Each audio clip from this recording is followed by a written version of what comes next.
Guards of Aser clog the path to Vor's petty shrine. Sweep them aside, my king. Let the king approach the god and have the god kneel. Send forth the vanguard. Have them prepare my way. Vor will deign to bless my sword. He will marvel at my creation. Or I will destroy all of his. Well, the Dark Elves are here, so you know we got Kane's Wrath blasting. Welcome back to Total War Warhammer 2. I'm your host, Indy Pride, and let's start the show with Malekith the Witch King and his intimidating Black Dragon Seraphon.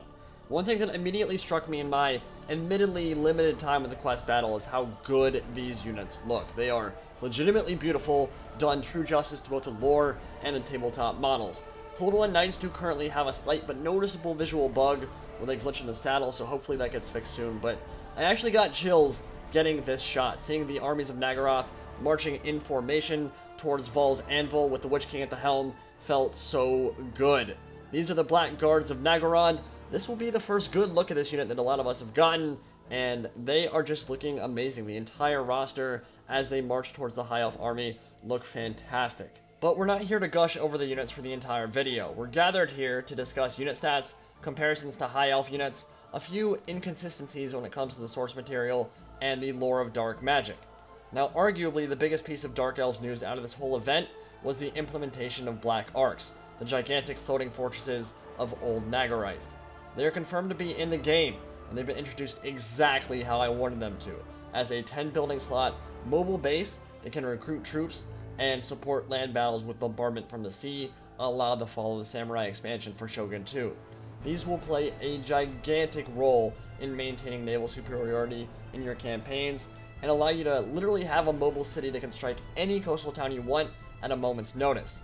We haven't seen too much of them in action yet, and in fact I don't think Creative Assembly's released any gameplay for them whatsoever, but what I saw at the event made them look really awesome, and everything I've heard about them is a really nice touch and implementation for the Dark Elves campaign. Taking a good look at some of the units here, got a great look at the War Hydra, the Black Ark Corsairs, Har Ganeth Executioners, the Dark Shards with repeater crossbows carrying their crossbows over the top of their shields, which is a really awesome touch, and the Dark Riders with those terrifying, beaten and malnourished dark mounts. But let's talk about voice acting for a second. I do share some of your guys' disappointment that Malekith sounds extremely similar to Balthazar Gelt. He's pretty clearly voiced by the same voice actor, and a marked step down from the gravelly and intimidating voice he had in the Dark Elves cinematic trailer. And that isn't to say that the voice in-game isn't good. It actually is. I still like it quite a bit because I love Gelt's voice. The problem is that it just sounds too similar to the Supreme Patriarch of the Colleges of Magic, and he's an elf, a terrifying, evil, malicious elf. He doesn't need to sound exactly like a lore of metal human wizard. They're different characters, and iconic ones at that. They're both legendary lords. They should not have the same voice actor. It's a small thing, but it's very noticeable, and you can hear it at the start of this quest battle. So hopefully they can get that sorted out, or maybe change the pitch a bit so it doesn't sound exactly like Balthazar Gelt. Now, unfortunately, I can't show any more gameplay from this quest battle. We had a limited amount of time to play, and there are certain restrictions I have to abide by. But what we can do now is go in and look at the unit cards for the Dark Elf units, compare them to their counterparts from the High Elves, take a look at the faction-wide army bonuses like Murderous Prowess, and take a look at the lore of dark magic. Remember, though, that this last month or so is going to be all about polishing and balancing the game, so a lot of these stats will probably end up changing. The question is, how much will they change? I'd venture to guess that player and viewer feedback will definitely shape some of the balance decisions going forward, so if you see something that's a little bit wacky, and I definitely have seen a few things that we'll talk about in this video, it's not a bad idea to mention it and get some kind of dialogue going on the subject. So let's start with the army-wide buffs the Dark Elves and the High Elves get. Murderous Prowess is the basic version for the Dark Elves that activates once they have reached a certain kill threshold on the map, a meter at the top of your screen that fills up as enemy units die. It grants an additional 25% melee attack, plus 15 leadership, plus 25% charge bonus, plus 20% armor-piercing missile damage, and plus 30% vigor, which can be gigantic and be a complete game changer in the late game of a battle. Exhausted and tired units suffer quite significant debuffs in combat, as we already know, so being able to counteract that and minimize your unit's fatigue makes them fight much better as you approach the late game, and stacking that with the other bonuses sounds really strong. Vigor is super important, something that's often overlooked in Total War. It's something you have to manage. It's something that definitely affects battles as they progress throughout. Now the buff lasts for 2 minutes and then disappears, but remember you have to work your way up to it as well. The High Elves martial prowess sounds comparatively lackluster at 50% charge resistance and plus 12 melee defense that only lasts while the unit is above 50% health. But remember, they don't have to work for it, right? They're going to have that passively at the start of the match, so you don't have to build up a bar. You don't have to worry about anything like the Dark Elves do. And the Dark Elves, again, are on a timer, so they've only got those 120 seconds, those 2 minutes, to kill as much as possible while the buff is going on. As soon as that wears off, they're going to lose it. Whereas with the High Elves, if they're fighting or being utilized really well and stay above that 50% threshold, they will maintain it throughout the battle. So it's a bit of a trade-off there. It's hard to know how it affects things until we've gotten more playtime. I don't really know which one is going to be better. On paper, I'd say that Murderous Prowess and Murderous Mastery sound better, but again, it's one of those things that we really won't be able to tell until we've actually used them in battle ourselves. Now, Murderous Mastery grants Fear instead of the AP range damage, so both Witch Elves and Har Ganeth Executioners have that higher tier version, and causing Fear on a mainline infantry unit is not bad at all. That could be a pretty big deal. Martial Mastery for the Azure grants plus 8 melee attack instead of the charge resistance, which is unique, I believe, to the Phoenix Guard. So they'll be getting a little bit more melee attack, which will help them on the aggressive side of things, which typically Phoenix Guard aren't really known for being a particularly aggressive unit, so that plus 8 melee attack should help out a lot.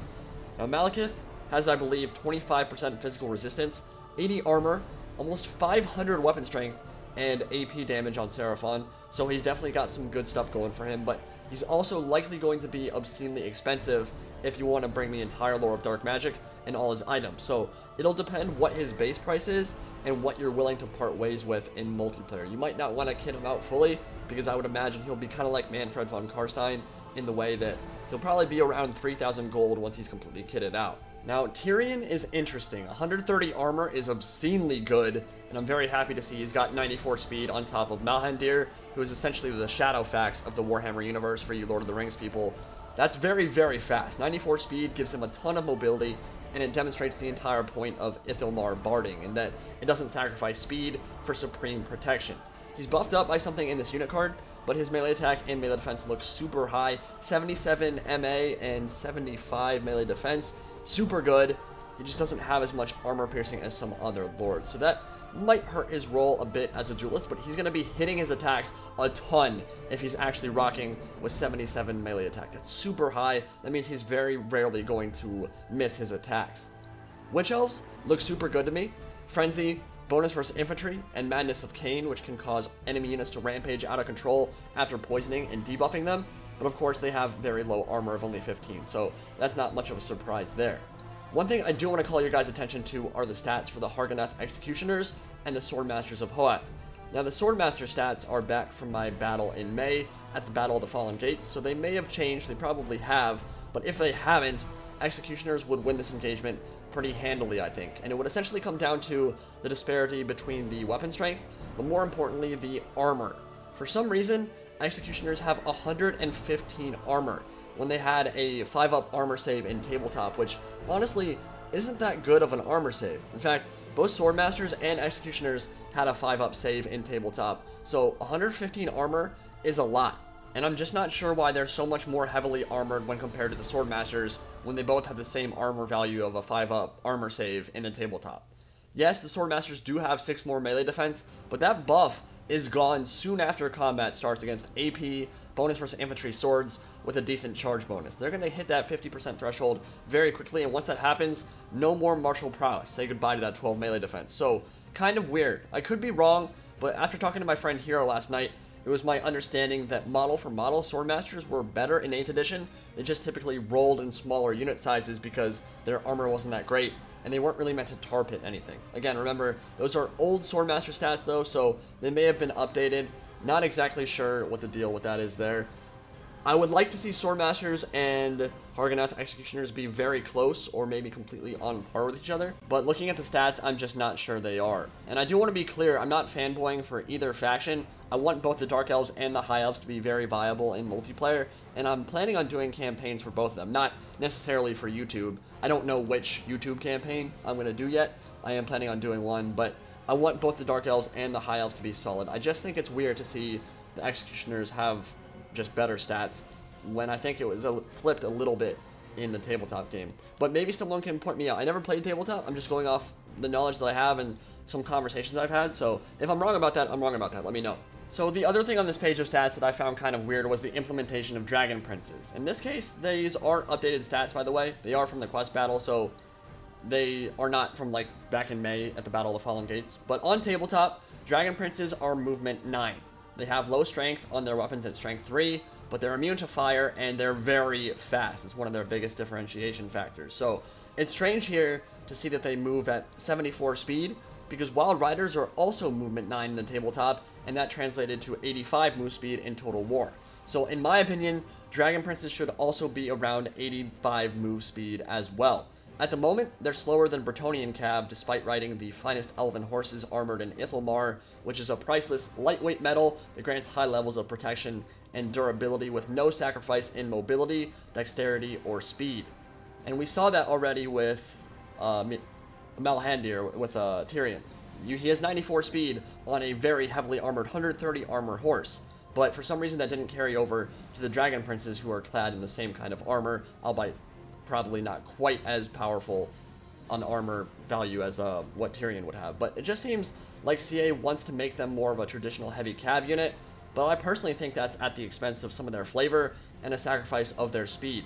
They aren't really supposed to be able to go toe-to-toe with Grail Knights or Blood Knights because of their somewhat low weapon strength in tabletop, but they are supposed to have unparalleled mobility for a heavy shot cab unit, and they are supposed to have a devastating charge, which is definitely represented with that 80 charge bonus, so all good there. I'd like to see them get a speed boost to match up with the source material. They are going to be a very elite, good heavy cab unit, and in-game, they might actually end up matching up okay versus Blood Knights and against Grail Knights and some of those other heavy cab units for other factions. I don't know for sure that they will, but I'd like to see them get a little bit faster and basically just reflect that whole mobility idea a bit. And we also get a good look at the Blackguard and Phoenix Guard stats. Again, like the Executioners, a 5-up armor save unit getting 115 armor. I was actually surprised to see how relatively lightly armored they are in the army book, considering how heavily armored they actually look in terms of their tabletop and their model in Total War Warhammer. So maybe it's just a gameplay decision in terms of CA thinking they need some kind of heavy, tanky, armored unit, but I'm not sure what the actual reasoning was behind that. I would love to know. That's kind of just the elves in general, though. They hit like a truck. Some of their units have multiple attacks, but they aren't necessarily super survivable. This is the opposite for the Phoenix Guard, though, who are a very defensive-oriented and tanky elite unit that isn't so good for dishing out damage, but slowly grinds down opponents over time. I want to say they have a 25% ward save, and that will definitely help them fulfill that role of anchoring your main line. They also cause fear, which is pretty weird for an elven infantry unit. I think I'd be more terrified and maybe a bit more confused to face down a bunch of screaming brides of Cain than the silent, inexorable push of the Phoenix Guard, but I guess both would be pretty unnerving in a battle situation. Now on to the lore of dark magic, a lore unique to the Dark Elves that seems to be shaping up pretty nicely. Spiteful Conjuration is the lore attribute, like Metal Shifting for the lore of Metal, or Smoke and Mirrors for the lore of Shadows. That's a map-wide armor debuff anytime you cast, for the duration of the cast. Sounds kind of OP on paper, looking at that minus 15 armor, but remember, you have to be casting something for the debuff to proc, and it will only last as long as that casting animation is playing. It can make a difference for sure, but not necessarily a very noticeable one. This is a very flexible lore of magic from what I can see so far. You've got a lot going on here, from hexes and debuffs to spells that dramatically increase your ability to cast. You've got a wind spell, you've got a vortex spell, and an AoE life drain that hurts enemies and heals allies. Word of Pain could be a very good spell to use in a missile duel, a great way to balance out the Dark Shard's low range of 125 and help them trade better against High Elf archers and such.